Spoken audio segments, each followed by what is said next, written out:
Tuck Everlasting, Chapter 19. The man in the yellow suit came into the sunlit parlor. He stood for a moment looking around at them all, May and Miles and Jessie and Tuck and Winnie too. His face was without expression, but there was something unpleasant behind it that Winnie sensed at once, something that made her instantly suspicious. And yet his voice was mild when he said, "You're safe now, Winifred. I've come to take you home." "We was going to bring her back directly ourself," said Tuck, standing up slowly. "She ain't been in no danger." "You're Mr. Tuck, I suppose," said the man in the yellow suit. "I am," said Tuck formally, his back straighter than usual. "Well, you may as well sit down again, you too, Mrs. Tuck. I have a great deal to say and very little time for saying it."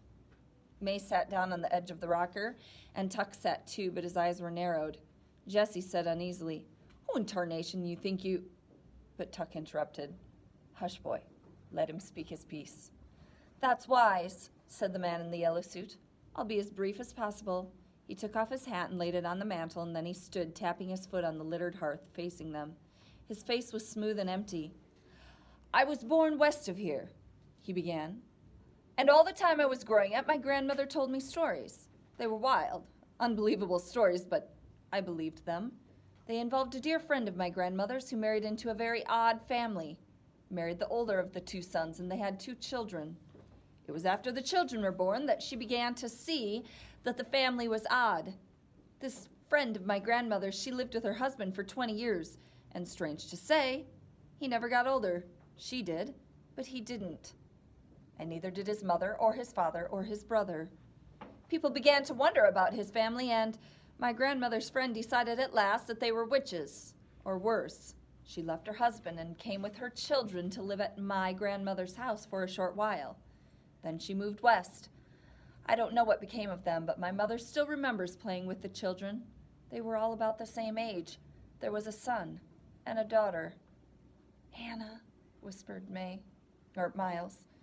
May burst out, "You got no call to come here and bring us pain." And Tuck added roughly, "You got something to say, you better come to the point and say it." There now," said the man in the yellow suit. He spread his long white fingers in a soothing gesture. "Hear me out. As I've told you, I was fascinated by my grandmother's stories. People who never grew older. It was fantastic. It took possession of me. I decided to devote my life to finding out if it could be true, and if so, how and why. I went to school. I went to a university. I studied philosophy, metaphysics, even a little medicine. None of it did me any good. Oh, there were ancient legends, but nothing more. I nearly gave it up. It began to seem ridiculous and a waste of time. I went home. My grandmother was very old by then. I took her a present one day, a music box, and when I gave it to her, reminded her of something. The woman, the mother of the family that didn't grow old, she had had a music box." May's hand went to the pocket of her skirt. Her mouth opened, and when she shut it again with a snap, that music box played a very particular tune. The man in the yellow suit went on. "My grandmother's friend and her children, Anna, was that the daughter's name? They'd heard it so often they knew it by heart, and they taught it to my mother during the short time they lived in the house. We talked about it then all those years afterward, my mother, my grandmother, and I. My mother was able to remember the melody finally. She taught it to me. That was nearly 20 years ago now, but I kept it in my head. It was a clue." The man in the yellow suit folded his arms and rocked a little. His voice was easy, almost friendly. "During those 20 years, he said, I worked at other things, but I couldn't forget the tune or the family that didn't grow older. They haunted my dreams. So a few months ago, I left my home and I started out to look for them, following the route they were said to have taken when they left their farm. No one I asked along the way knew anything. No one had heard of them. No one recognized their name. But 2 evenings ago, I heard that music box. I heard that very tune, and it was coming from the Foster's wood. And the next morning early, I saw the family at last taking Winifred away. I followed, and I heard their story. Every word." May's face drained of color. Her mouth hung open, and Tuck said hoarsely, "What you going to do?" The man in the yellow suit smiled. "The Fosters have given me the wood," he said, "in exchange for bringing Winifred home. I was the only one who knew where she was, you see. So it was a trade. Yes, I followed you, Mrs. Tuck, and then I took your horse, and I went directly back. The tension in the parlor was immense. Winnie found that she could scarcely breathe. It was true then. Or the man who stood there was crazy too? Horse thief, cried Tuck. Get to the point. What you going to do? Well, it's very simple, said the man in the yellow suit. And as he said this, the smoothness of his face began to loosen a little. A faint flush crept up his neck, and the pitch of his voice lifted, became a fraction higher. Like all magnificent things, it's very simple. The wood and the spring belong to me now. He patted his breast pocket. I have the paper here, all signed and legal to prove it. I'm going to sell the water, you see. You can't do that, roared Tuck. You got to be out of your mind. The man in the yellow suit frowned. But I'm not going to sell it to just anybody, he protested. Only to certain people, people who deserve it. And it will be very, very expensive, but who wouldn't give a fortune to live forever?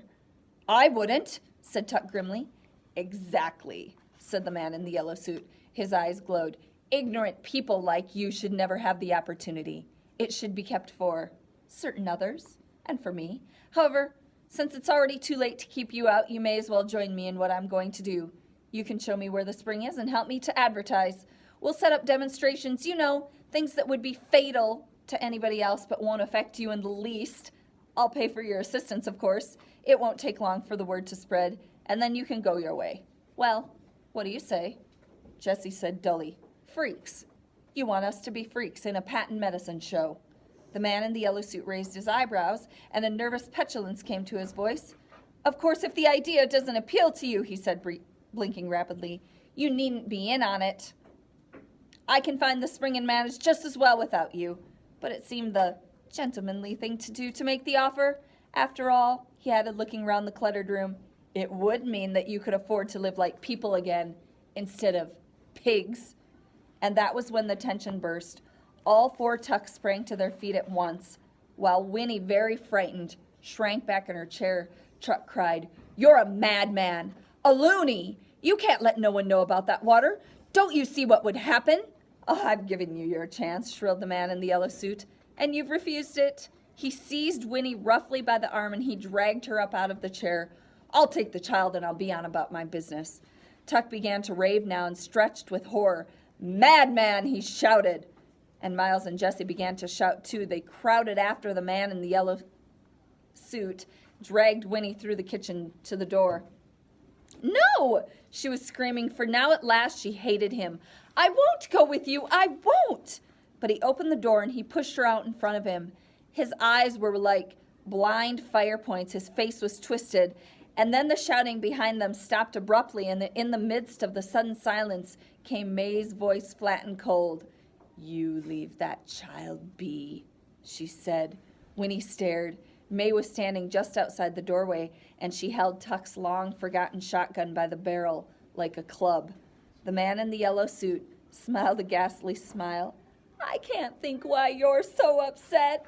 Did you really believe you could keep that water for yourselves? Your selfishness is really quite extraordinary, and worse than that, you're stupid. You could have done what I'm about to do long ago, and now it's too late.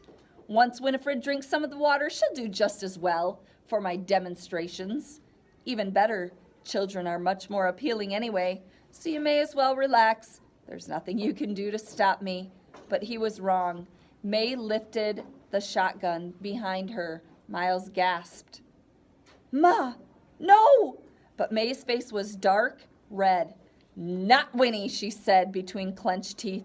You ain't going to do a thing like that to Winnie, and you ain't going to give out the secret. Her strong arms swung the shotgun around her head like a wheel. The man in the yellow suit jerked away, but it was too late. With a dull cracking sound, the stock of the shotgun smashed into the back of his skull. He dropped like a tree, his face surprised, his eyes wide open, and at that very moment, riding through the pine trees just in time to see it all, came the tree constable.